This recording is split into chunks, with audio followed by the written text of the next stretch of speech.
Assalamualaikum warahmatullahi Waalaikumsalam warahmatullahi wabarakatuh. wabarakatuh. Alhamdulillah, alhamdulillah, segala tawakkalaman ala Muhammadin wa rasulil karim wa ala alihi wa ashabihi ajmain amma ba'du. Rabbi sholli sadri wa yassirli amri wahlul 'uqdatam min lisani yafqahu qawli. Sahabatku semuanya yang dimuliakan Allah, apa kabarnya pada pagi hari ini? Alhamdulillah.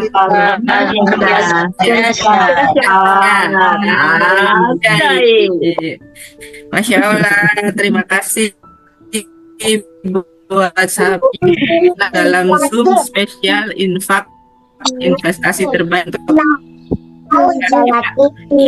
mohon maaf untuk mic-nya dimatiin semua dulu ya. Oke. Nanti kalau ada sesi tanya jawab baru boleh kita buka mic supaya suaranya tidak tertumpuk-tumpuk ya. Oke, mohon peserta untuk mematikan mic-nya semuanya. Begitu masuk, mic-nya langsung ditutup dulu. Ya, terima kasih atas perhatiannya. Bapak Ibu, pada malam hari kita dapat berkumpul di acara pendalaman jurus-jurus dari Magnet Rezeki. Yang sebelumnya, satu malam yang lalu kita sudah belajar sebuah jurus yang dinamakan dengan jurus cermin ajaib. Nah, cermin ajaib itu apa Bapak Ibu? Nah, cermin ajaib itu adalah bagaimana kemampuan untuk melihat diri kita sendiri, ya, di mana letak ketidaktepatan kita, bagaimana kita selama ini telah berinteraksi dengan persoalan-persoalan yang ternyata selama ini saya yang salah gitu kan. Boleh jadi orang lain yang benar. Nah, jurus cermin ajaib ini terkoneksi kuat dengan jurus-jurus magnet rezeki yang lain, seperti yang pertama adalah jurus turun garis kebenaran. Kemudian ada jurus buka perisai ya. Setelah kita mempelajari cermin ajaib ini, berarti kita tahu ya letak di mana ketidaktepatan diri kita selama ini gitu.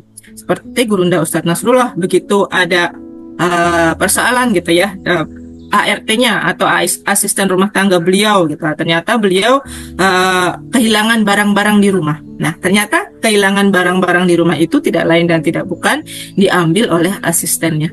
Tapi apa yang beliau lakukan gitu, ketika asistennya itu mengambil barang-barang kesayangan milik keluarga?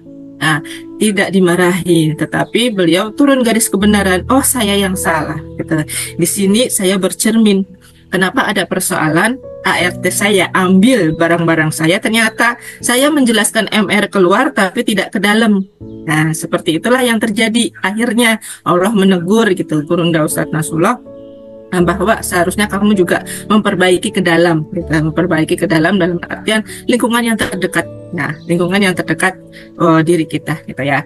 Nah, kemarin ilmu jurus cermin ajaib ini sudah kita bahas secara tuntas. Nah, kemudian di akhir sesi banyak sekali pertanyaan-pertanyaan ya yang masuk ya via Japri kepada moderator kami. Nah, izinkan kami untuk menjawab ya pertanyaan yang sudah masuk ke ruangan Japrian ya.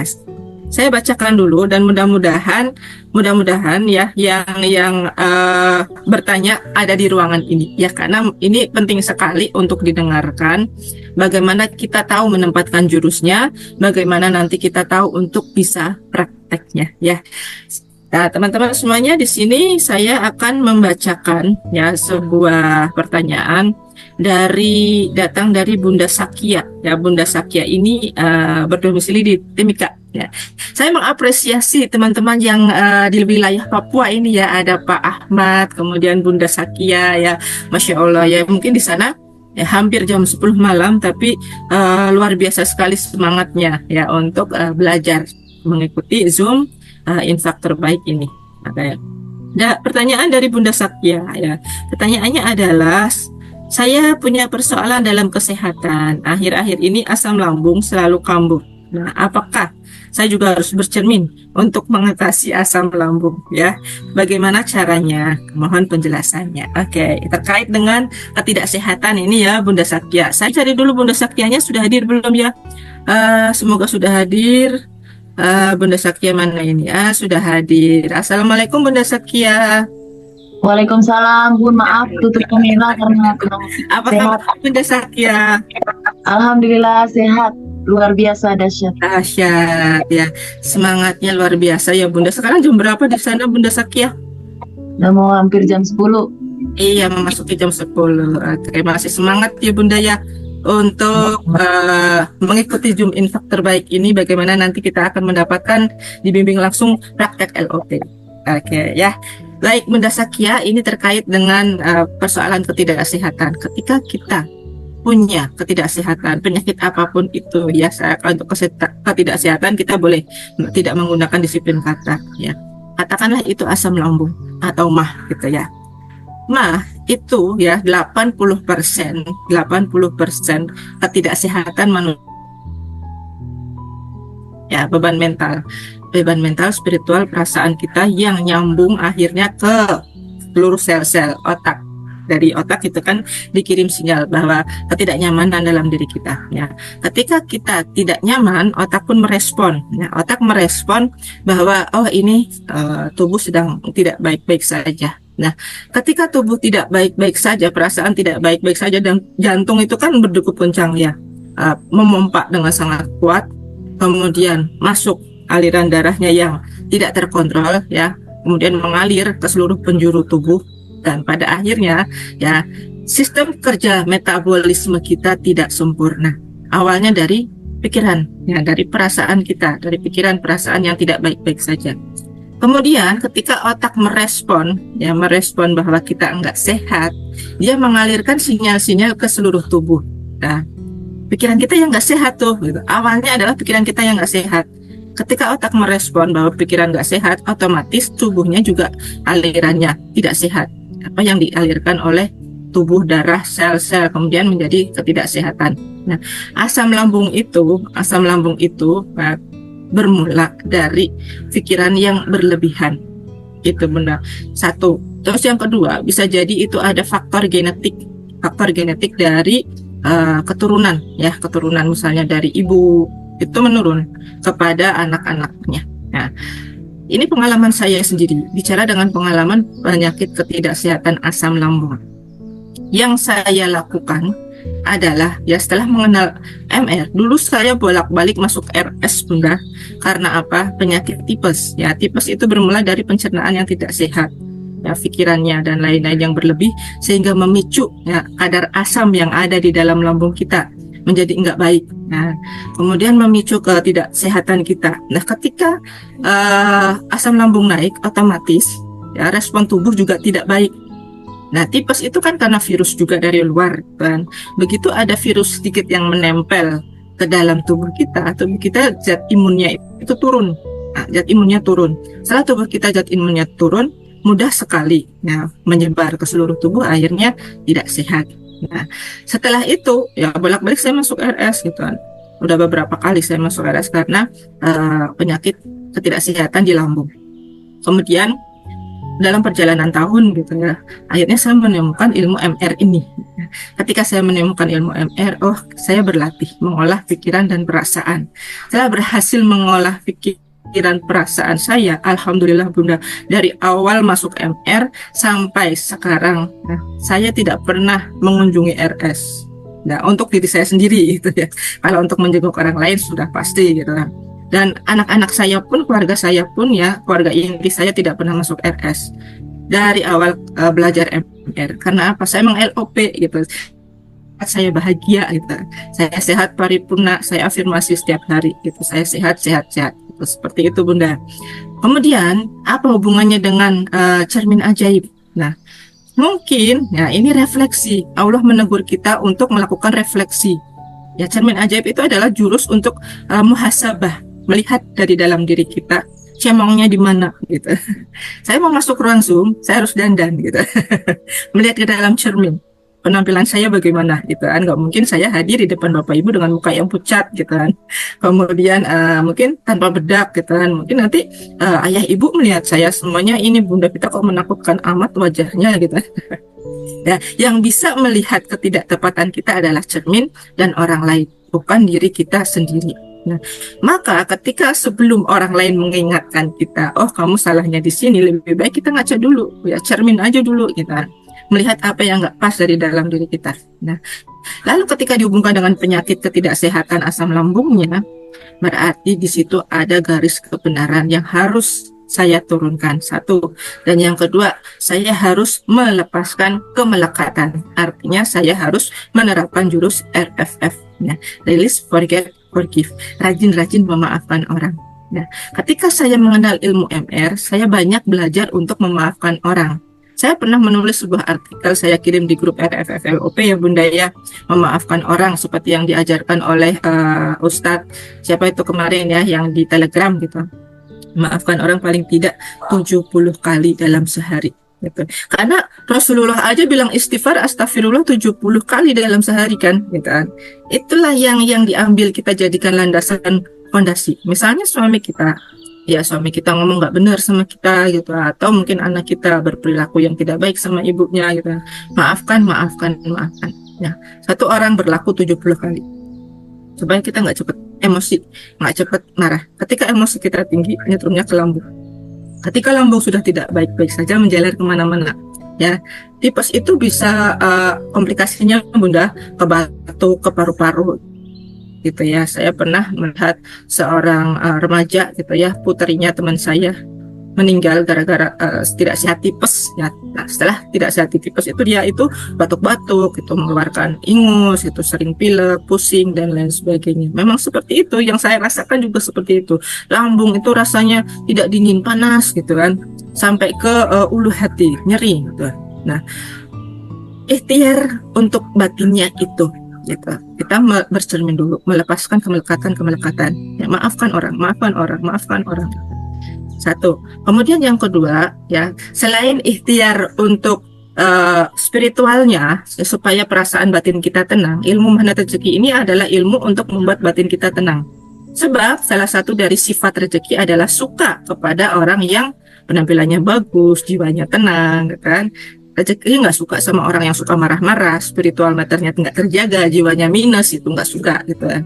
Nah, maka itu kita harus berusaha untuk baik-baik selalu, bahagia gitu, bahagia tanpa syarat gitu ya, menerapkan jurus BTS-nya. Nah, ini adalah jurus kelanjutan. Nah, jurus kelanjutan dari cermin ajaib nanti supaya kita bisa BTS pada akhirnya gitu. Nah, setelah itu, ya, ini untuk ikhtiar fisiknya ya Bunda Sakya. Ikhtiar lahirnya saya melakukan pengobatan, tapi pengobatannya tidak ke dokter Bunda Sakya. Nah, minum rutin air kelapa muda, ya, degan ijo kalau orang Jawa bilang. Nah, degan ijo itu kita campur dengan kunyit. Ya, ini resep juga buat Bapak Ibu yang sering kena lambung ya, Bapak Ibu bisa dipraktekkan di rumah. Ya, degan ijo dengan kunyit ya. Jadi degannya itu jangan dikupas, ya, biarkan dengan tempurungnya.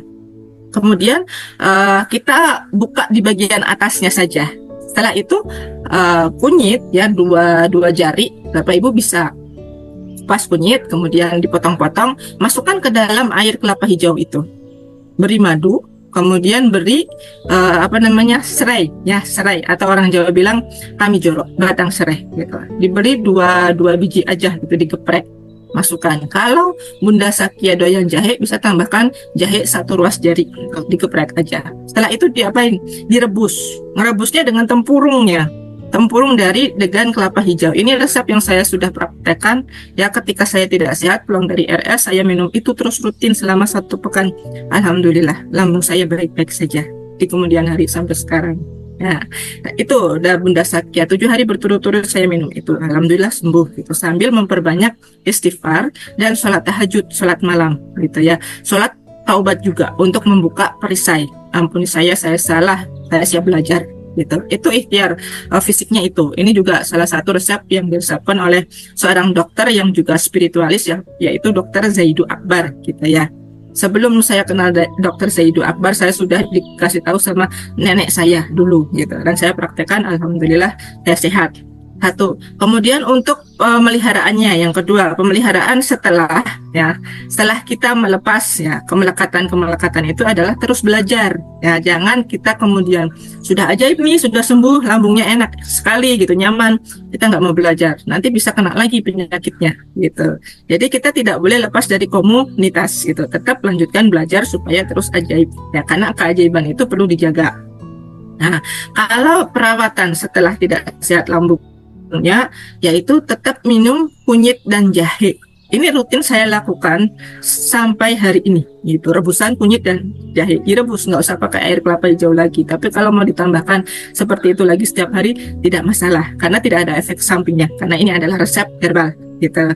Nah, silahkan Bunda praktekkan. Kalau saya merebusnya, gitu, tetap 2 ruas jari kunyit, ya. Kemudian 1 ruas jari jahe, gitu. Saya tambahkan dengan serai. Saya tambahkan dengan asam jawa, Bunda. Ya, karena biar berat badan saya juga terjaga, nggak nambah berat badannya, karena saya tipe orang yang gampang gemuknya. Itu juga untuk mengontrol kadar kolesterol gitu, mengontrol kadar kolesterol ya. Orang yang tidak gemuk atau orang yang langsing atau orang kurus pun belum tentu kolesterolnya normal. Nah, tanda-tanda kolesterol tidak baik-baik saja adalah di sini, Bunda, di pundak dan di namanya daerah antara batas pundak dan leher belakang gitu ya, suka kenceng. Nah, itu tanda kolesterol tinggi. Nah, silahkan dipraktekkan, Bunda. Saya tambahi dengan gula jawa gitu. Saya minum setiap pagi dan malam gitu menjelang tidur. Itu resep saya. Kalau resep Bunda Susan, beliau mandi air garam. Air garam ru'yah. Nah, Bunda Susan kurang suka jamu. Kalau saya memang sudah dari kecil ya, jadi untuk minum kali gitu. Mungkin dari diri kita itu mempunyai resep yang berbeda-beda untuk resep fisiknya, tapi untuk resep istilahnya menjaga spiritual matternya itu kita tetap menggunakan jurus magnet rezeki ya. Seperti itu, Bunda Sakya, semoga bisa dipahami apa yang saya sampaikan. Bagaimana, Bunda Sakya, masih ada yang ingin ditanyakan lagi, Bunda? Alhamdulillah, terima kasih Bunda. Penjelasannya, kemudian resepnya, terima kasih. Insya Allah ya, sama-sama. Selamat praktek, dicoba di rumah ya, Bunda. Ya Allah, makasih, semoga berkah. Iya, sama-sama, Bunda. Kemudian ada pertanyaan yang kedua ya, teman-teman. Saya lanjut dulu untuk pertanyaan yang kedua ya, yaitu dari Bunda Rani. Nah, Bunda Rani, halo Bunda Rani. Tadi izin off kamera tidak apa-apa, tapi Bunda mendengar saya ya, Bunda Rani ya. Iya, oke, tidak apa-apa. Terima kasih atas pertanyaan yang masuk. Nah, pertanyaan dari Bunda Rani adalah, ya, rezeki itu terhalang oleh perisai. Tetapi kenapa banyak orang kaya raya?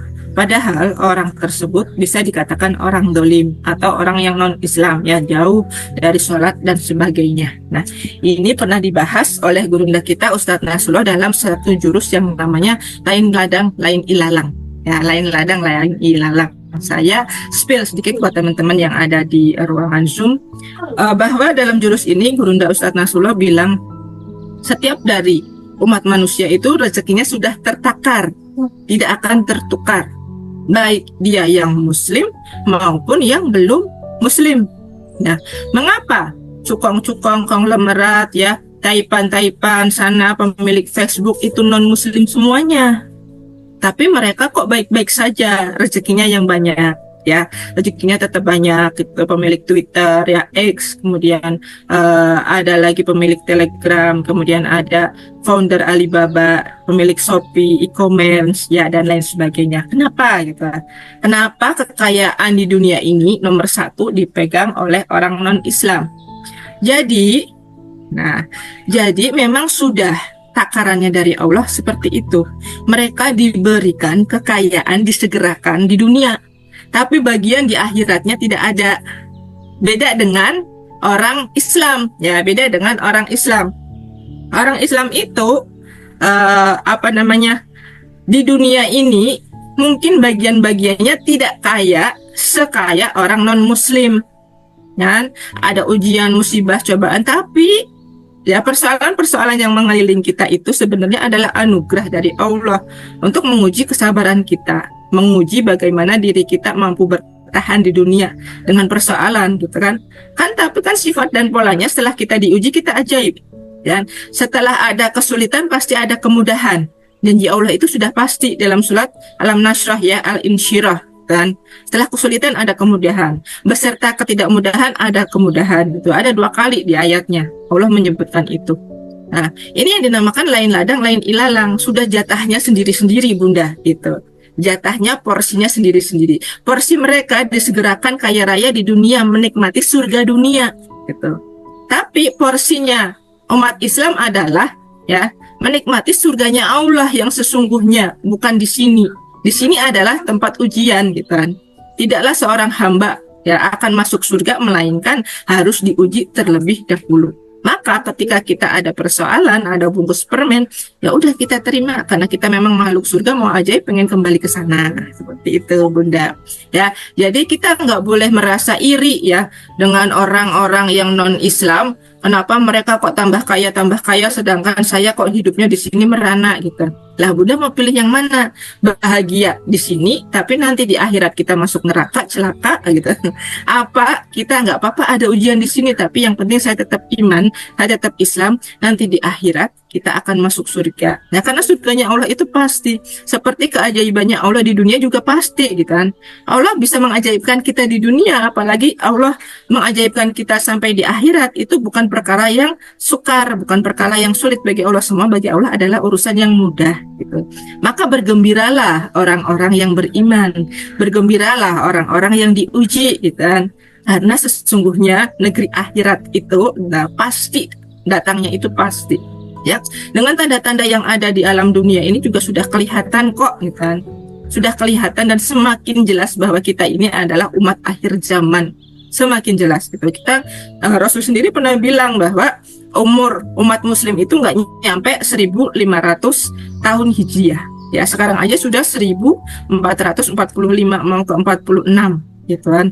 Tinggal beberapa tahun lagi itu sudah pasti. Nah, janji Allah itu sudah pasti. Kita tinggal kita bagaimana mau meyakini atau tidak. Ya, itu di jurus lain ladang, lain ilalang. Ya, penjelasan detailnya mungkin Bunda Rani bisa masuk kembali ke ruangan Telegram. Di sana ada penjelasan khusus materi lain ladang, lain ilalang dari Ustadz Nasrullah. Ya, nah itu tadi teman-teman ya pertanyaan yang masuk via Japri.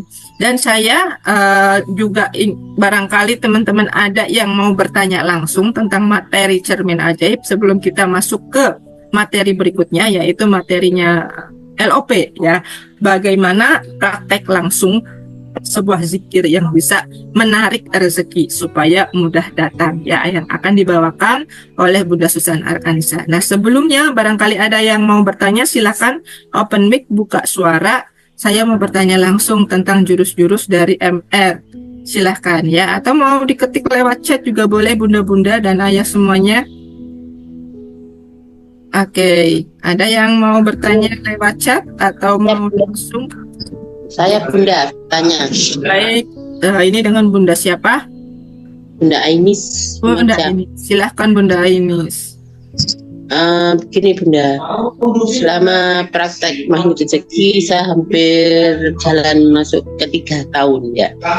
Terus yang cermin ajaib ini Bunda, karena misalnya kita dapat cermin ya, saat itu gitu masih ini Bunda, masih belum ini kayaknya. Tapi begitu ingat, ya Allah astagfirullah, itu apa masih tertunda Bunda?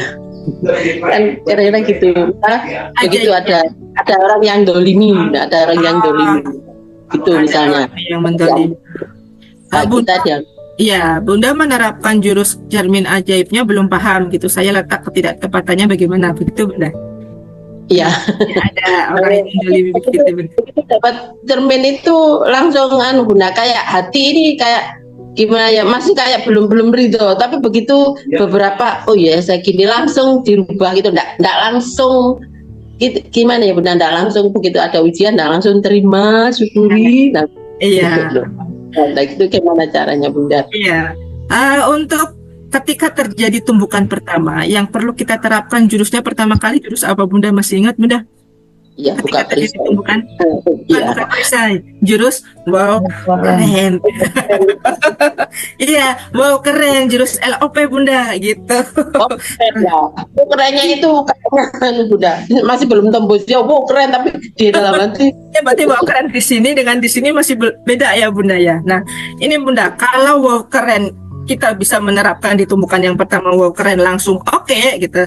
Nah, ini kita dapat doanya Allah. Tapi ketika tumbukan pertama belum bisa oke, paling tidak di tumbukan dua, ketiga gitu baru kita bisa melapangkan hati. Kita tetap dapat doa Bunda, tapi doanya dari malaikat. Tuh.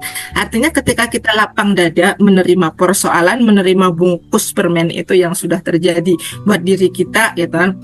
Ya namanya manusia wajar Bunda, karena kita diciptakan dengan akal dan hawa nafsu. Ya, saya sendiri pun ketika mungkin gitu ya melihat sebuah persoalan tiba-tiba di jalan gitu ya, persoalan sepele, tiba-tiba ada orang yang nyebrang, nyelonong gitu aja, gitu kan? Pasti kita rasanya mangkel gitu. Ini orang nggak rete nggak apa gitu kan, langsung aja nyebrang nggak pikir-pikir di belakangnya ada apa gitu kan. Saya sendiri sambil melihat tuh sambil merem-merem gitu Bunda. Tapi seketika saya ingat wow keren ya, saya terima ya Allah, punya saya siap belajar gitu. Nah ketika ngomong wow keren itu sebenarnya sama dengan kalimat tasbih, cuma dibahasakan sehalus itu oleh Ustadz Nasrullah supaya kita hatinya langsung lapang bahagia. Sebenarnya wow keren itu bisa kita ganti dengan kalimat-kalimat tasbih, takbir, tahmid gitu ya. Bisa mungkin Masya Allah, Allahu Akbar, Alhamdulillah, Astagfirullah, seperti itu. Cuman oleh Ustadz Nasrullah supaya lebih familiar, lebih disiplin kata gitu, supaya membuat hati kita seketika menjadi bahagia, maka Ustadz Nasrullah memilih pilihan kata wow keren gitu ketika ada persoalan. Nah, terkait tadi dengan pertanyaan dari Bunda Ainis, bagaimana caranya supaya lapang, bahagia ketika ketemu orang yang mendolimi gitu ya Bunda ya. Nah, yang namanya orang mendolimi itu sebenarnya bonus buat kita Bunda. Dan doa seorang muslim tidak akan tertolak. Nah, doa seorang muslim tidak akan tertolak manakala dia didolimi oleh orang lain. Itu dikasih bonus sebenarnya Bunda. Nah, tinggal pilihannya adalah satu, apakah kita mau menerima apa perkataan orang itu. Kalau perkataan orang itu ya, kalau perkataan orang itu membuat hati kita nggak nyaman, kalau merasa perkataan yang dia ucapkan itu kita nggak pernah seperti yang dia omongin kok, ya udah biarin aja Bunda, cuekin gitu. Saya kan nggak merasa seperti yang kamu bilang gitu kan. Nggak usah dibantah. Kita tidak perlu membersihkan diri, karena pada akhirnya nanti kita akan bersih dengan sendirinya di tangan Allah Bunda. Akan terbukti di kemudian hari bahwa kita ini tidak melakukan seperti dugaan orang itu gitu. Suatu saat nanti akan seperti itu, dibalikan lagi oleh Allah seperti itu perjalanannya. Karena saya sudah merasakan sendiri seperti itu Bunda. Kemudian selalu senantiasa memaafkan orang lain. Jurusnya apa gitu kan? Jurusnya apa? Yaitu jurus RFF Bunda gitu. Saat kita melakukan RFF ya, release, forget, forgive gitu, melepaskan kemelekatan dengan memperbanyak riadohnya, ngikutin riadohnya dengan berjamaah, itu baik sekali gitu ya. Mau ikut al-kahfi, mau baca al-waqiah bareng-bareng gitu, silahkan Bunda. Itu adalah suatu pilihan untuk menenteramkan hati. Dan jangan lupa sisipkan LOP saat kita didolimi ya. Saat itu terjadi ya, kedoliman itu terjadi pada diri kita, doanya gini Bunda, ya Allah muliakan, bahagiakan orang yang sudah mendolimi saya ya, jadikan rezekinya banyak, berkah, melimpah, sehat, dia kaya raya. Sebab nanti apa yang akan terjadi adalah kickback. Nah, malaikatnya bilangnya seperti ini, amin amin, untukmu Bunda Ainis doa yang sama, kamu yang akan mendapatkannya duluan.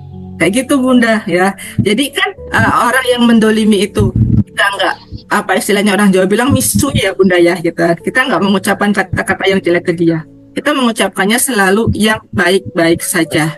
Nah nanti Bunda Dewi saya jawab ya. Ini ada pertanyaan dari Bunda Dewi muncul. Oke, nah seperti itu Bunda Ainis. Ini sebuah nilai plus ketika kita didolimi oleh orang lain ya. Pokoknya muliakan, bahagiakan dia ya Allah, muliakan, bahagiakan dia terus dalam doa. Ya, itu nanti akan menjadi sebuah keajaiban balik kickback gitu ya. Jurus kickback yang akan kita dapatkan. Mudah sekali menjadi ajaib seketika Bunda Ainis. Mau minta apa aja dikabulin Allah gitu. Ya Allah, ya itu orang Pak Haji. Nah, itu Pak Haji ngomongin saya nggak benar, itu fitnah itu ya. Saya mau dia mulia, bahagia, sehat, kaya. Satu, yang kedua pahala hajinya buat saya. Boleh Bunda. Nanti ketika ya di yaumil hisab gitu kan, Allah memperlihatkan waktu kamu didolimi nih gitu. Saya pernah membaca hadisnya gitu. Waktu kamu didolimi oleh Pak Haji A gitu, kamu minta pahala hajinya dia buat kamu, ini saya kasih gitu.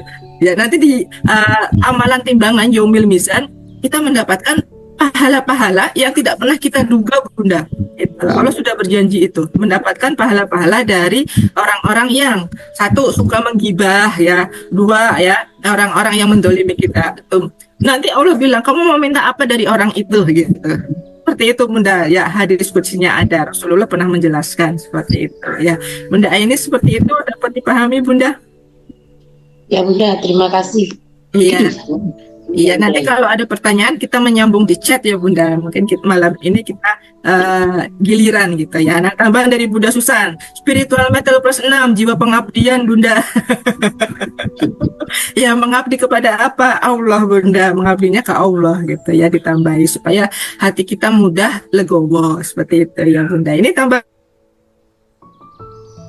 Dewi bilangnya kok mana tadi persoalan dari Bunda Dewi. Nah, karena dolim itu saya mendoakannya tidak baik-baik saja, bagaimana? Jangan ya Bunda ya. Jangan ya Bunda ya. Jangan didoakan yang tidak baik, doakannya yang baik-baik saja. Karena doa yang tidak baik nanti kembalinya juga buat diri kita, jurus kickback ya. Jurus kickback ya kan?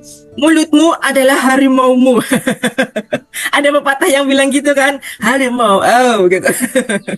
Nanti kita nyaplok gitu, dicaplok diri kita sendiri gitu, ya nggak boleh gitu Bunda ya. Nah karena apa yang kita ucapkan itu adalah energi ya, akan memancar ke alam semesta. Nah ketika kita memancarkan energi yang tidak baik-baik saja, yang akan muncul kickbacknya buat diri kita ya, kayak pantulan cermin nih gitu, pantulan cerminnya. Kita ngomong yang nggak baik, otomatis kita bikin cemong di muka, set gitu. Cerminnya mantuin, kamu cemong gitu. Makanya kita nggak ajaib. Nah, makanya ketika kita sudah tahu ilmu MR ini ya, kita melakukan proses apa? Buka perisainya gitu ya, masuk gua keajaibannya ya, kirimkan surat yang terbaik, doa yang terbaik untuk orang yang mendolimi kita. Misalnya Al-Fatihah bisa, kita LOP, masuk bareng-bareng tuh karo keruangan LOP gitu ya. Nanti dijelaskan nih sama Bunda Susan. Ketika kita menemukan hal-hal ketidakbaikan yang ada di sekitar kita, lalu apa yang harus kita lakukan? Nah, satu, kickback, doanya yang baik-baik saja. Iya, hati-hati jaga mulut. Makanya di jurus MR ada yang namanya jurus disiplin kata gitu kan. Kita tidak boleh mengucapkan kata-kata yang tidak baik gitu. Pilihlah kata-kata yang tepat karena semuanya adalah energi yang memancar ke alam semesta, dan energi itu adalah memantul buat diri kita sendiri untuk menjadikan ajaib nggak ajaibnya kita gitu. Makanya setelah kita disiplin kata, kemudian kita apa? Buka perisainya gitu ya.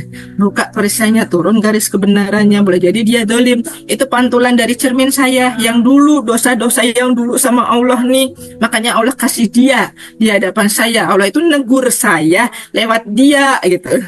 Supaya apa? Saya ngaca gitu. Kamu pantas nggak nih gitu. Nah, satu gitu, supaya ngaca, kamu pantas nggak nih dapat keajaiban dari saya kalau saya kasih persoalan ini. Ya, titik tembaknya adalah keajaiban buat diri kita sebenarnya. Ketika kita dikasih persoalan si A dolim sama kita, ya kan? Kita langsung ngaca, ya Allah saya yang salah, bilangnya ke Allahnya dulu. Saya yang salah ya Allah, ampuni saya siap belajar.